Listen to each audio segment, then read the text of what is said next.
काय म्हणता मंडळी, मजेत आहात ना? मी नम्रता जाधव तुम्हा सर्वांचं मनापासून आपल्या या ब्लॉगमध्ये खूप खूप स्वागत करते. या ब्लॉगमध्ये मी अशाच प्रकारच्या छान छान थाळ्या घेऊन येत राहते, वेगवेगळ्या रेसिपीज घेऊन येत राहते. तर तुम्हाला अशा प्रकारचे व्हिडिओ जर आवडत असेल तर पटकन आपल्या चॅनलला लाईक शेअर सबस्क्राईब फॉलो करून घ्या. तर आजच्या थाळीमध्ये काय आहे? आजच्या थाळीमध्ये आहे राईस वाढून घेतलेला आहे, मस्त तूर डाळ घातलेली, भोपळ्याची भाजी आहे आणि तोंडी लावायला मटकीची उसळ आहे.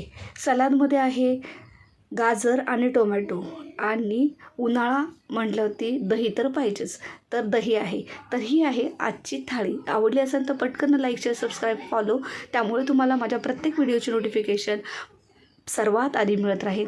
तर भेटूयात अशाच एका नवीन व्लॉगमध्ये. आशा करते की तुम्ही चॅनलला लाईक शेअर सबस्क्राईब फॉलो करून झाले असेल. भेटूयात पुढच्या व्लॉगमध्ये. तोपर्यंत काळजी घ्या स्वतःची. Bye bye family.